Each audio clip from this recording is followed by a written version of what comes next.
Dulu pernah saya sampaikan, hukuman dalam jarimah al-qatlu wal jarhu atau pembunuhan atau penganiayaan bisa dibagi menjadi dua. Yang pertama, pembunuhan atau penganiayaan yang disengaja. Yang kedua, pembunuhan semi sengaja atau karena kesalahan atau kealpaan, atau penganiayaan karena kesalahan atau kealpaan. Untuk semi sengaja, ini sikap batin yang dikhususkan untuk pembunuhan saja. Sehingga untuk penganiayaan tidak dikenal ada sikap batin semi sengaja. Ya, untuk pembunuhan atau penganiayaan sengaja, hukuman pokoknya adalah qisas, pembalasan sesuai dengan apa yang dilakukan oleh pelaku. Kalau dia menghilangkan nyawa, ya dihilangkan nyawanya. Kalau dia menghilangkan satu mata, ya dihilangkan satu matanya. Dengan syarat tidak ada maaf dari korban atau keluarga korban.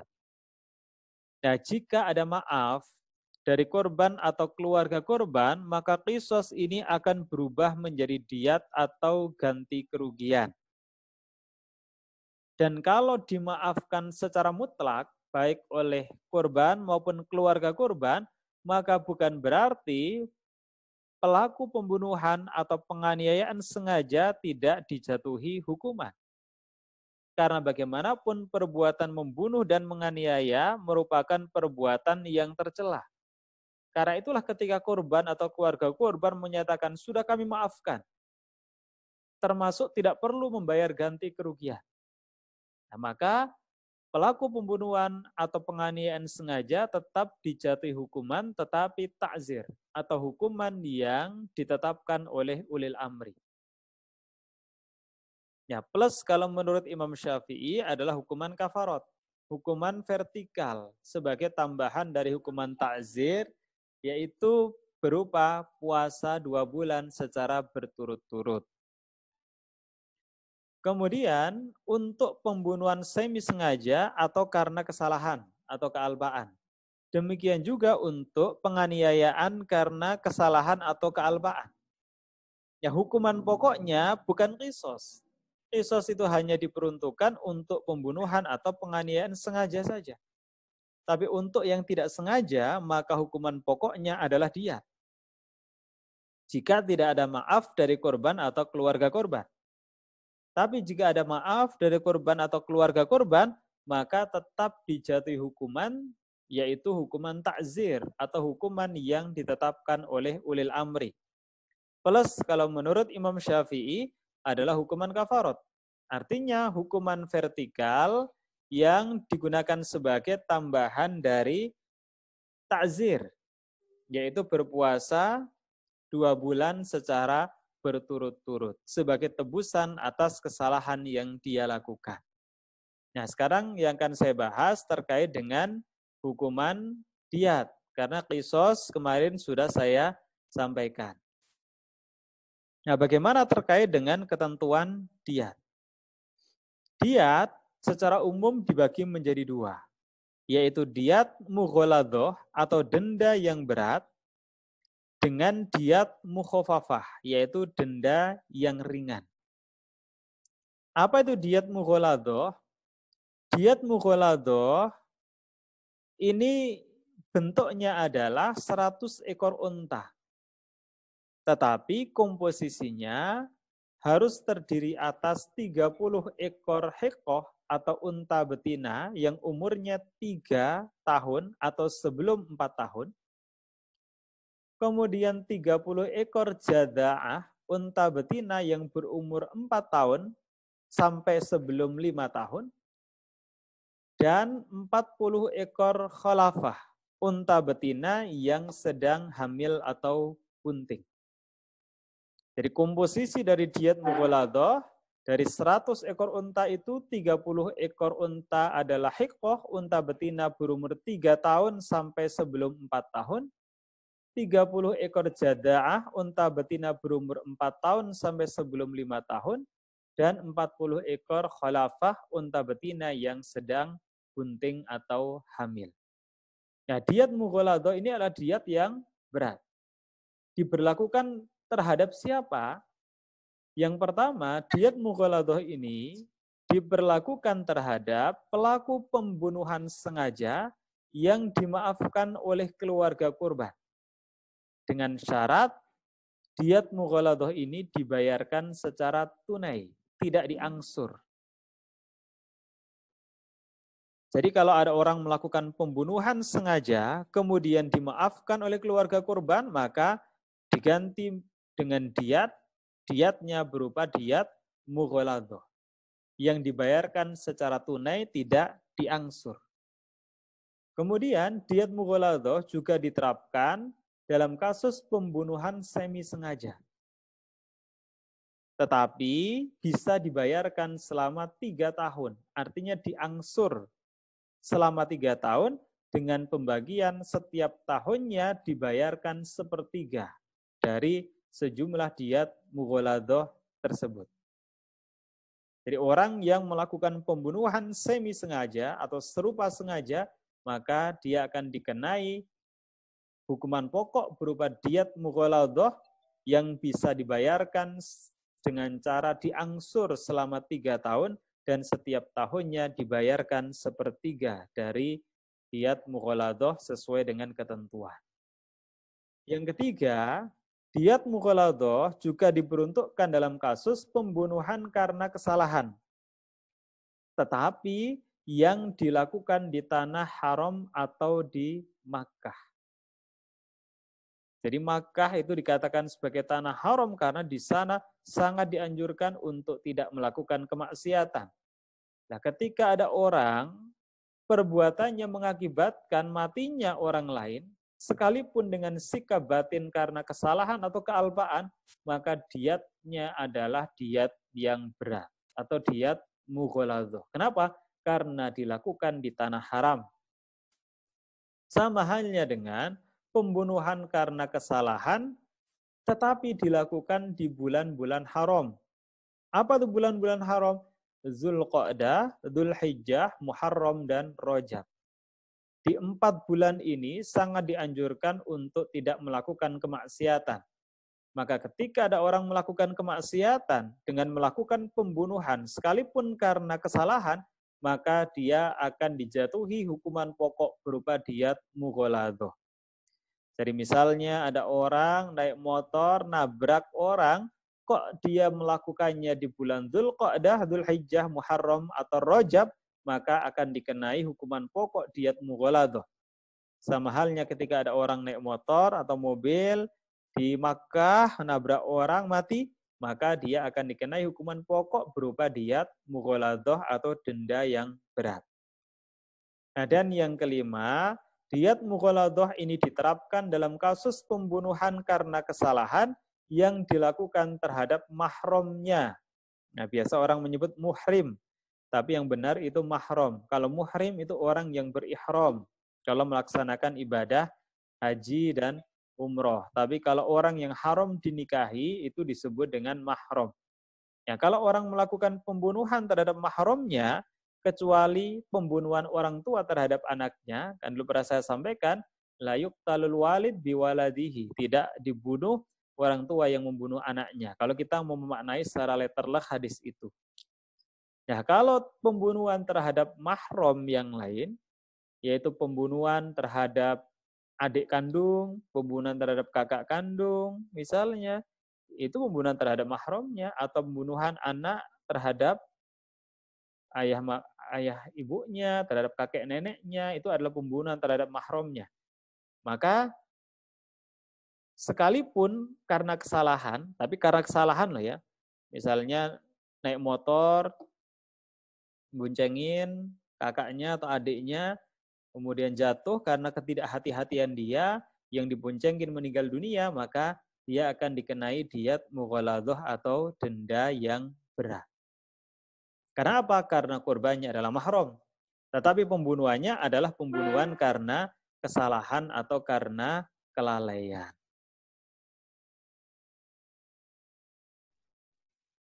Kemudian yang kedua, diyat mukhafafah atau denda yang ringan.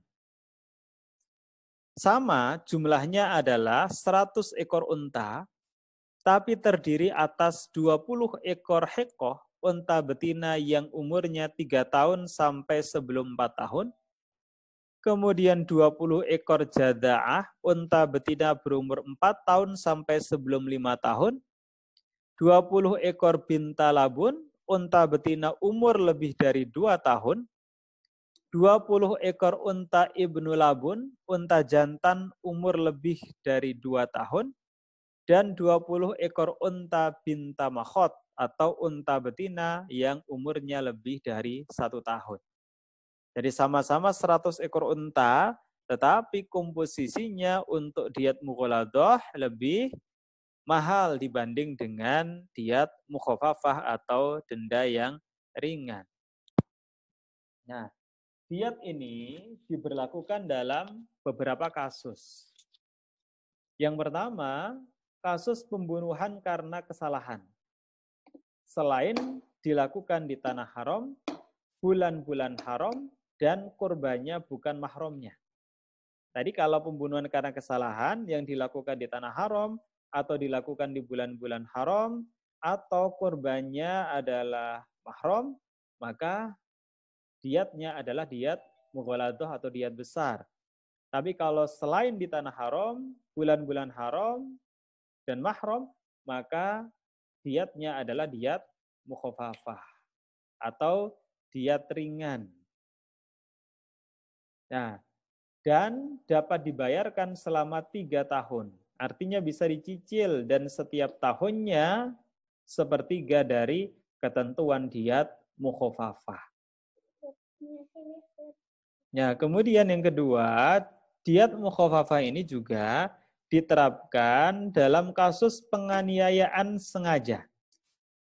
Berupa memotong, membuat cacat, atau melukai anggota badan seseorang, tetapi yang dimaafkan oleh korban. Jadi ketika ada orang melakukan penganiayaan berupa memotong, membuat cacat, atau melukai anggota badan seseorang, dan dimaafkan oleh korban, maka yang mestinya itu qisas menjadi diat mukhafafah. Nah, ketentuannya beda-beda. Yang pertama, dia akan dikenai diat mukhafafah penuh sesuai dengan kriteria tadi. 100 ekor unta dengan komposisi tertentu.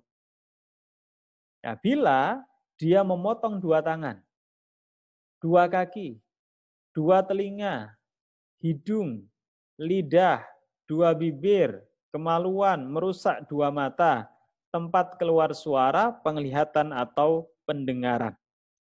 Jadi misalnya dia memotong 2 tangan seseorang, dimaafkan oleh korbannya, maka diat mukhafafah secara penuh. Kalau dia memotong 2 kaki korban, dimaafkan oleh korbannya, maka diat mukhafafah. Kalau dia memotong hidung atau memotong lidah, dimaafkan oleh keluarganya, dimaafkan oleh korbannya, maka diat mukhafafah dan seterusnya. Ini adalah anggota badan yang berpasangan dan juga yang memiliki nilai yang sangat vital bagi kehidupan manusia. Hidung, tempat keluar suara, penglihatan, pendengaran, kemaluan, itu merupakan alat-alat atau anggota-anggota badan yang vital bagi manusia. Maka diatnya mukhafafah secara penuh. Nah, yang kedua, setengah diat mukhafafah. Berarti 50 ekor unta dengan komposisi separuh-separuh sesuai dengan komposisi yang ditentukan. Jadi misalnya ini, diat mukhafafah kan 100 ekor unta. Kalau separuh berarti 50 ekor unta. Berarti 10 ekor hikoh, 10 ekor jada'ah, 10 ekor bintalabun, dan seterusnya. Setengah-setengah. Ya, apabila pelaku memotong salah satu anggota tubuh yang dua-dua. Jadi kalau tangan, kaki itu kan dua-dua. Nah, kalau dipotong salah satunya maka setengah diat mukhafafah. 1 tangan senilai 50 ekor unta. 1 kaki senilai 50 ekor unta. Nah, kemudian sepertiga diat mukhafafah. Artinya dari 100 untuk total diat mukhafafah dibagi 3. diatnya. Nah, apabila pelaku melukai kepala sampai otak atau luka badan sampai perut. Jadi bagian kepala sampai otak di dalamnya. Atau dia melukai badan dari atas sampai bagian perut. Maka diatnya adalah mukhafafah. Jumlahnya sepertiga. Kemudian diat jumlahnya 15 ekor unta. Nah, bila pelaku melukai sampai mengakibatkan putusnya jari tangan maupun kaki. Jadi satu jari itu senilai dengan 15 ekor unta. Baik jari tangan maupun jari kaki. Jadi kalau misalnya ada orang melakukan penganiayaan dengan memotong satu jari saja, maka 15 ekor unta. Kalau 2 jari, 30 ekor unta. Kalau 3 jari, 45 ekor unta. Sama halnya dengan diat untuk melukai sampai 1 gigi lepas. 1 gigi itu nilainya 15 ekor unta. Jadi kalau Anda berkelahi dengan orang lain, memukul kok ada salah satu giginya yang rontok atau lepas, maka Anda harus membayar diat 15 ekor unta. Kalau 2 gigi lepas, Anda harus membayar 30 ekor unta. Nah, keterangannya, diat ini tidak harus dibayarkan dengan unta, tetapi bisa dikonversi dalam bentuk uang, menyesuaikan dengan harga unta pada saat terjadinya jarimah atau kejahatan. Ini ketentuan yang adil di dalam Islam sesuai dengan keseriusan dari perbuatan yang dilakukan dan juga berorientasi perlindungan terhadap korban. Nah, coba misalnya dalam kasus Novel Baswedan. Jaksa hanya menuntut 1 tahun penjara. Bagaimana kalau dalam Islam? Novel Baswedan itu dianiaya sampai penglihatannya rusak. Ya berarti apa? Diat mukhafafah penuh. Mestinya pelaku membayar diat 100 ekor unta jika dimaafkan oleh Novel. Kalau tidak, maka kisos. Siram juga matanya dengan air keras. Tapi kalau dimaafkan oleh Novel, maka dia harus membayar diat mukhafafah secara penuh. Kenapa demikian? Karena dia sudah merusak penglihatan. Oh, tapi kalau mukhafafah penuh ini kalau penglihatannya dua-duanya ya. Tapi kalau yang ini, yang salah satu saja, ini berarti diat mukhafafah yang jumlahnya setengah. Berarti 50 ekor unta. Ini terkait dengan kasus Novel misalnya. Nah, kalau diancam dengan hukuman sesuai dengan syariat Islam tersebut, maka barangkali orang akan mikir-mikir ketika akan melakukan penganiayaan. Kenapa? Karena ancamannya setimpal sesuai dengan apa yang dia lakukan. Tapi kalau sudah menyiram air keras, membuat korbannya kehilangan salah satu dari penglihatannya, kok dia enak saja hanya di penjara selama 1 tahun, maka itu tidak sebanding dengan penderitaan yang dilakukan oleh korban. Dialami oleh korban. Nah, kalau Islam itu bukan hanya memperhatikan pelakunya, pelaku tetap diperhatikan. Karena kisos itu tidak merupakan hukuman mutlak. Kalau dimaafkan bisa berubah menjadi diat, itu bentuk perlindungan juga terhadap pelaku. Tetapi juga Islam memberikan perlindungan secara adil terhadap korban. Lihatlah bagaimana nasib korban yang menjadi korban penganiayaan. Maka pelaku juga harus dibalas secara setimpal, yaitu diqisos. Nah, kalau dimaafkan, bayar diat. Kalau dia memotong atau dia menghilangkan fungsi salah satu anggota tubuh yang dua-dua, mata kan ada 2. Jadi kalau hilang satu, yang berfungsi masih ada 1. Berarti dia harus membayar setengah diat mukhafafah, yaitu senilai 50 ekor unta dengan komposisi seperti yang ditentukan di dalam diat mukhafafah. Ini terkait dengan ketentuan mengenai diat.